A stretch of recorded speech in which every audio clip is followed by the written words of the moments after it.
नाज़रीन, बैरून ममालिक से लोग पाकिस्तान नौकरियां ढूंढने आएंगे। जनाब वो टाइम आ गया है। एक ही छत तले डिफरेंट नेशनलिटी से ताल्लुक रखने वाले लोग पाकिस्तान में काम कर रहे थे, लेकिन अचानक से जनाब साइबर क्राइम एजेंसी है, उसको पता चल गया कि लोग यहाँ पे काम करने आए हैं। वहाँ पे जाकर छापा मारती है जनाब NCCI। वहाँ से 149 लोग पकड़े जाते हैं। कौन कौन से ममालिक के कितने मर्दों खवातीन थे, इनकी नेशनलिटीज आपको बताता हूँ, फिर बताता हूँ ये कर क्या रहे थे।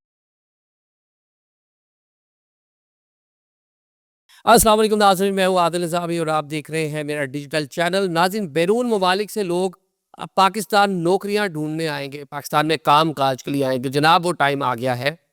एक ही छत तले डिफरेंट नेशनलिटी से ताल्लुक़ रखने वाले लोग पाकिस्तान में काम कर रहे थे, लेकिन अचानक से जनाब NCCI नेशनल आपकी जो साइबर क्राइम एजेंसी है, उसको पता चल गया कि लोग यहाँ पे काम करने आए हुए हैं। जनाब क्यों आए हुए हैं, ये सारी चीज़ें आपको बताते हैं। जनाब ये मामला है फैसलाबाद का, जहाँ पर साइबर क्राइम एजेंसी ने एक डेरे पर, एक ऑफिस पर जाकर छापा मारा। जो साबिक चेयरमैन फेस्को, जो वहाँ पे पावर सप्लाई कंपनी है, सियासी और समाजी शख्सियत अमूमन इस तरह के उहदों पे चेयरमैन शेयरमैन लगा दी जाते हैं, गवर्नमेंट लगाती है।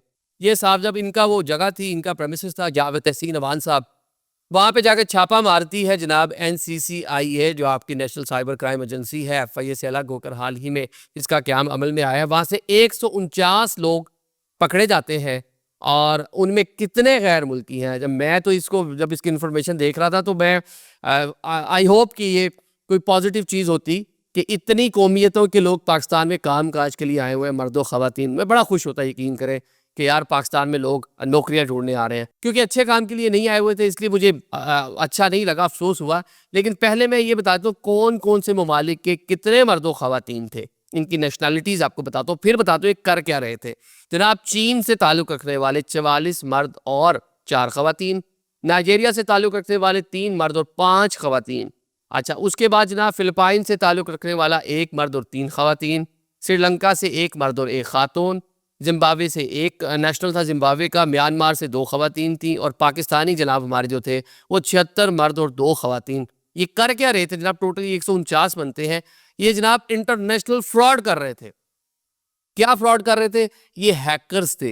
क्या फ्रॉड कर रहे थे? दुनिया की डिफरेंट लोगों को यहाँ से कॉल करके अमेरिका में, यूरोप में डिफरेंट किस्म की इन्वेस्टमेंट का झांसा देकर उनको लूट रहे थे। क्या कर रहे थे जनाब? यहाँ बैठ के अमेजोन पे, ईबे पे, डिफरेंट जो इस तरह के ऑनलाइन प्लेटफॉर्म्स हैं, वॉलमार्ट है, वहाँ पे बैठ के फ्रॉड कर रहे थे। क्या कर रहे थे जनाब? यहाँ बैठ के लोगों के पूरे पूरे कार्ड्स खत्म कर रहे थे, पूरे के पूरे कार्ड्स। रात को मैं सोया हूँ, मेरे अकाउंट में $10,000 है, सुबह उठा हूँ तो मेरे अकाउंट में ज़ीरो। वो सारे के सारे खा गए। इन्होंने क्या किया? अभी जो बड़े एक्सपर्ट लोग हैं सारे माशाल्लाह, ये जो जितने मैंने बताया ना, ये अपने काम से बड़े ही एक्सपर्ट, काम के हवाले से ये टेक्निकल लोग हैं। और पाकिस्तान में आपको पता है, क्योंकि उस तरह से लॉ एंड ऑर्डर और जो चीज़ें जिस तरह हैं, अपने ममालिक में बैठ के हरकतें करते तो दिनों में पकड़े जाते।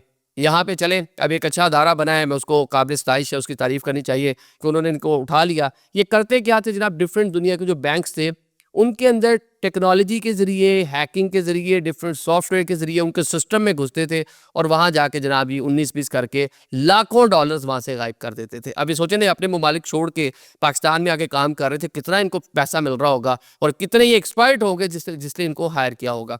अब ये सब पहला वाक़या नहीं है। चंद हफ्ते पहले मुल्तान में भी इस तरह का ग्रोह पकड़ा गया।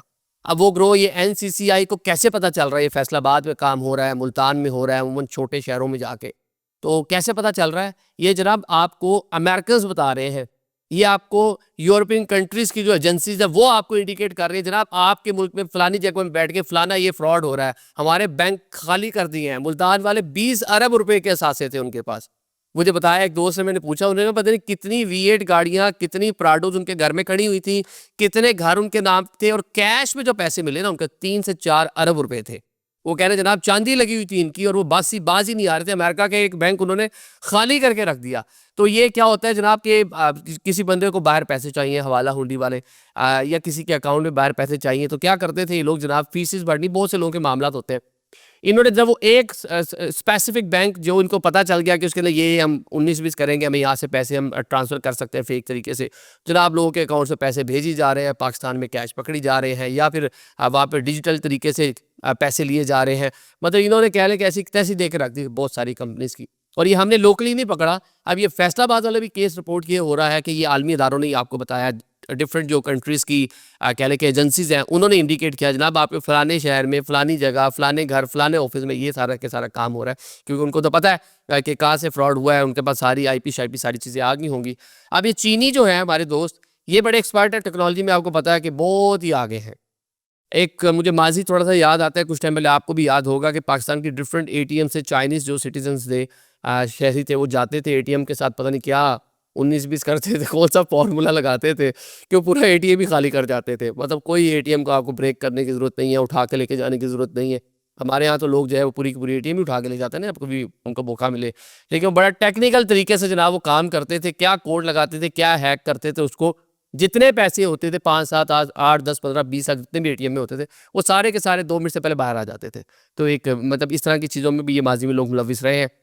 बिलाशुबा एक अच्छी चीज़ है, इसको कह लें कि वेलकम करना चाहिए। लेकिन पाकिस्तान से बैठ के दुनिया में जो फ्रॉड हो रहे हैं, ये बड़ी लंबी इसकी फ़हरिस्त है। इसके ऊपर पूरी डॉक्यूमेंट्री बन सकती है कि आपने किस तरह डिफरेंट जो कह लें ई-कॉमर्स के जो प्लेटफ़ॉर्म्स हैं, आपने उनकी ऐसी की तैसी फेरी हुई है बाहर। और किस तरह जनाब आपको इसलिए बहुत सारी कंट्रीज़ आपके यहाँ वो अलाउ ही नहीं करती कि आप वो वेबसाइट यहाँ पे ओपन ही करें। मतलब पाकिस्तान में ओपन भी करें तो नहीं, आप डिफरेंट किस्म के कह लें कि वीपीएन लगा के उनको चला रहे होते हैं। लेकिन ओवरऑल एंडिंग यही है कि जनाब बड़ी तादाद में लोग पाकिस्तान में नौकरियाँ ढूँढने आए हुए हैं। आई एम हैप्पी, लेकिन आई विश कि किसी अच्छी चीज़ के लिए आए। Thank you so much.